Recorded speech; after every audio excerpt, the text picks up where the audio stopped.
Welcome to the Swine Health Black Belt Podcast, the latest swine health research digested for you. My name is Dr. Clayton Johnson, your host for today's episode. Last week, we were fortunate to have Dr. Jianqiang Zhang come join us on our podcast and deliver part one of our discussion on PRRS virus isolation.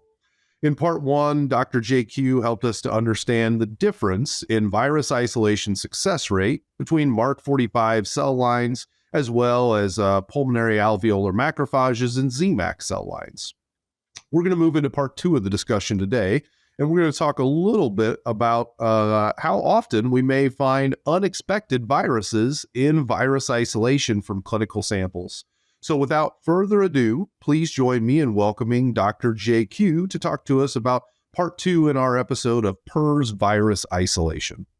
The second project related to PRRS VI is about the PRRS VI testing strategy. I wanted to elaborate a little bit. I can tell you that in almost all of the labs, when they confirm or when they perform the PRRS VI, they inoculate samples into the cell line. If they observe the cytopathic effect, this is a very technical term. So anyhow, if there's any change in the cells, they will also do the fluorescence staining using PRRS-specific antibody to confirm that. Once they confirm it, PRRS VI is done. They just report positive. However, we do not know if the isolated virus is truly have the matching sequencing compared to the PRRS present in original samples. Nobody has really compared that. So for our second project, we analyzed over 1,000 clinical samples and their corresponding isolated obtained in ZMAC cells and 𝗺𝗶𝘀𝗃 cells. We just wanted to see, if these 𝗺𝗶𝘀 sequences from isolated from samples are matching or not. The findings are interesting. About 98.6% of the cases, the isolate obtained in 𝗺𝗶𝘀𝗃 cells and ZMAC cells have the matching 𝗺𝗶𝘀 sequences compared to the virus present in original samples. However, we have roughly 1.4% of the cases, the isolate obtained in 𝗺𝗶𝘀𝗃 cells have the non-matching sequences compared to the virus present in the clinical samples. However, for those 1.4% of cases, the ZMAC isolate have matching sequences compared to the virus in the clinical samples. So this is kind of interesting. So we further did some investigation. We run the vaccine-specific PCR. We did the NGS on those clinical samples and isolate. We find out that for those 1.4% of cases, actually the clinical samples include more than one PRRS strain, type 2 PRRS strain. In those samples, the most of those actually have the wild type virus is the predominant virus. That's why when you do the 𝗺𝗶𝘀 sequencing by single sequencing in the clinical samples, you recovered the wild type virus. But there's still the minor strain, it's a BRMV vaccine-like virus there. We discovered that by vaccine-specific PCR and NGS. But the routine 𝗺𝗶𝘀 sequencing won't detect that, misses that, And then when you do the VI in cell lines, we believe that this BRMV vaccine-like viruses are well cell culture adapted in 𝗺𝗶𝘀𝗃 cells.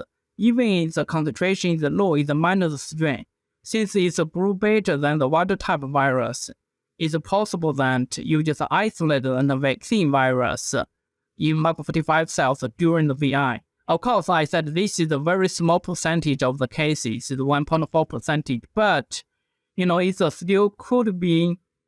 The consequence could be big. For example, Clayton, if you submit 1 samples for PRRS VI, then you ask us to forward the isolate for alternative vaccine production. If we did not sequence it to confirm the isolate identity, it's turned out that we forward a vaccine virus for alternative vaccine production that won't work on your farm with an wild type virus. So that is the basically, we have been starting to routinely sequencing isolate in our lab and then compare the 𝗟𝗶𝘀 sequence with the clinical samples. I believe our lab is the only lab in the US have been doing that, But that is based on what we learned from the research findings. So that is mainly the several messages I'd like to share with you and the audience about the PRRS-VI. Thank you. Well, thank you very much, JQ. You guys have done a lot of work there.